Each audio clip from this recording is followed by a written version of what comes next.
ಎಲ್ರಿಗೂ ನಮಸ್ತೆ. ಈ ವಿಡಿಯೋ ಮಾಡ್ತಿರುವಂಥ ಉದ್ದೇಶ, ಇವತ್ತು ಒಂದು ಹೊಸ ಅಪ್ಡೇಟ್ ಇದೆ. ಏನಂದರೆ, ಡೇ ಎಂಡ್ ಮಾಡಬೇಕಾದ್ರೆ ಈ ಹಿಂದೆ ಹೇಗೆ ಮಿಸ್ಮ್ಯಾಚ್ ಅಡ್ಜಸ್ಟ್ಮೆಂಟನ್ನು ಮಾಡಿ ಡೇ ಎಂಡ್ ಮಾಡಲಿಕ್ಕೆ ಅವಕಾಶ ಇತ್ತು, ಅದೇ ರೀತಿ ಮತ್ತೆ ಅದೇ ಕಾನ್ಸೆಪ್ಟನ್ನು ಮತ್ತೆ ಜಾರಿ ಮಾಡಿದ್ದಾರೆ. ಈಗ ನಾವು ಡೇ ಎಂಡ್ ಮಾಡಬೇಕು ಅಂತಂದರೆ ಮಿಸ್ಮ್ಯಾಚ್ ಅಡ್ಜಸ್ಟ್ಮೆಂಟನ್ನು ಮಾಡಿನೇ ಡೇ ಎಂಡ್ ಮಾಡಬೇಕು. ಈ ಸ್ವಲ್ಪ ದಿನ ಮಧ್ಯದಲ್ಲಿ ಏನಾಗಿತ್ತು ಅಂತಂದರೆ, ಮಿಸ್ಮ್ಯಾಚ್ ಅಡ್ಜಸ್ಟ್ಮೆಂಟ್ ಮಾಡ್ದಲೇ ಕೂಡ ಡೇ ಎಂಡ್ ಮಾಡಲಿಕ್ಕೆ ಅವಕಾಶ ಇತ್ತು. ಅದರಿಂದ ಏನಾಗ್ತಾಯಿತ್ತು, ಮಿಸ್ಮ್ಯಾಚ್ ಅಡ್ಜಸ್ಟ್ಮೆಂಟ್ನಲ್ಲಿ ಅಮೌಂಟ್ ಇದ್ದರೆ ಅದನ್ನು ನಾಳೆಗೆ ನಾವು ಅದನ್ನು ಟ್ಯಾಲಿ ಮಾಡಿಕೊಂಡು ಅದು ಚೆಕ್ ಮಾಡಿಕೊಂಡು ಅದನ್ನು ನಾಳೆಗೆ ಅಡ್ಜಸ್ಟ್ ಮಾಡ್ಕೊಳ್ಳೋದು ಏನೋ ಅದು ಮಾಡ್ತಾಯಿದ್ದು. ಬಟ್ ಆದರೆ ಇವತ್ತಿಂದ ಮತ್ತೆ ಏನು ಕಾನ್ಸೆಪ್ಟ್ ಇದೆ, ಮಿಸ್ಮ್ಯಾಚ್ ಅಡ್ಜಸ್ಟ್ಮೆಂಟ್ ಮಾಡಿ ನಂತರವೇ ನಾವು ಡೇ ಎಂಡನ್ನು ಮಾಡಬೇಕಾದ್ರೆ, ಇಲ್ಲಾಂದರೆ ಡೇ ಎಂಡ್ ಮಾಡಲಿಕ್ಕೆ ಅವಕಾಶ ಇಲ್ಲ. ಹಾಗಾಗಿ ಎಲ್ಲ SPMsಗಳಲ್ಲಿ ನಾನು ರಿಕ್ವೆಸ್ಟ್ ಮಾಡೋದೇನಂತಂದರೆ, ಪ್ರತಿದಿನ ನಿಮ್ಮ TCB ಮತ್ತು DTRನ್ನು ನೀವು ಟ್ಯಾಲಿ ಮಾಡ್ತಿದ್ದೀರಿ, ಪರ್ಫೆಕ್ಟಾಗಿ ಟ್ಯಾಲಿ ಆದಮೇಲೆ ಟ್ಯಾಲಿ ಮಾಡಬೇಕಾಗತ್ತೆ. ಮತ್ತು ಎಗೇನ್ ಮಿಸ್ಮ್ಯಾಚ್ ಅಡ್ಜಸ್ಟ್ಮೆಂಟನ್ನು ಕೂಡ ಚೆಕ್ ಮಾಡ್ತೀರಿ. ಆಬ್ವಿಯಸ್ಲಿ ಅದು ನಿಮಗೆ ಡೇ ಎಂಡ್ ಮಾಡಬೇಕಾದ್ರೇ ಮಿಸ್ಮ್ಯಾಚ್ ಅಡ್ಜಸ್ಟ್ಮೆಂಟ್ ಇದೆಯಾ ಇಲ್ವಾ ಅನ್ನೋದನ್ನು ಕೂಡ ಅದೇ ಇನ್ಶೂರ್ ಮಾಡುತ್ತೆ.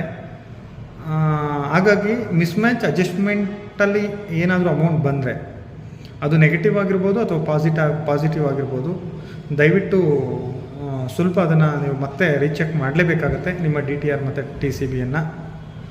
ಅದರಲ್ಲೂ ಕೂಡ ನೆಗೆಟಿವ್ ಬಂದಿದೆ ಅಂದರೆ, ಮಿಸ್ಮ್ಯಾಚ್ ಅಡ್ಜಸ್ಟ್ಮೆಂಟಲ್ಲಿ ಮೈನಸ್ ಫಿಗರ್ ಇದೆ ಅಂತಂದರೆ ಡೆಫಿನೆಟ್ಲಿ ಅದಕ್ಕೆ ನೀವು ಎಕ್ಸ್ಟ್ರಾ ಕೇರ್ ತೊಗೊಳ್ಳೇಬೇಕಾಗತ್ತೆ. ಯಾಕೆ ಅಂತಂದರೆ, ಅದನ್ನು ನೀವು ಸುಮ್ಮನೆ ಏನಾದರೂ CBS ಪೇಮೆಂಟ್ಸ್ ಮಿಸ್ಮ್ಯಾಚ್ ಅಂತನೋ ಅಥವಾ PLI ಪೇಮೆಂಟ್ಸ್ ಮಿಸ್ಮ್ಯಾಚ್ ಅಂತನೋ ಅಥವಾ ಅದರ್ ಪೇಮೆಂಟ್ಸ್ ಮಿಸ್ಮ್ಯಾಚ್ ಅಂತನೋ ತೋರಿಸಿದ್ರೆ ಮತ್ತೆ ಅದಕ್ಕೆ ನೀವು ಸಂಬಂಧಪಟ್ಟ ಡಾಕ್ಯುಮೆಂಟ್ಸನ್ನು ಕೊಡಲೇಬೇಕಾಗತ್ತೆ. ಇಲ್ಲಾಂದರೆ ರೀಕನ್ಸಿಲ್ ಮಾಡೋದು ತುಂಬಾ ಕಷ್ಟ ಆಗುತ್ತೆ. ಹಾಗಾಗಿ ನಾನು ಮತ್ತೊಮ್ಮೆ ಮನವಿ ಮಾಡ್ಕೊಳ್ಳೋದೇನೆಂದರೆ, ಡೇ ಎಂಡ್ ಮಾಡಬೇಕಾದ್ರೆ ಮಿಸ್ಮ್ಯಾಚ್ ಏನಾದರೂ ಕೇಳ್ತಿದೆ ಅಂದರೆ ಡೆಫಿನೆಟ್ಲಿ ನೀವು ನಿಮ್ಮ ಸಮಯವನ್ನು ಸ್ಪೇರ್ ಮಾಡಿ ಅದನ್ನು ಟ್ಯಾಲಿ ಮಾಡಿನೇ ನೀವು ಅದನ್ನು ಕಂಪ್ಲೀಟ್ ಡೇ ಎಂಡ್ ಮಾಡ್ಕೋಬೇಕಾಗತ್ತೆ.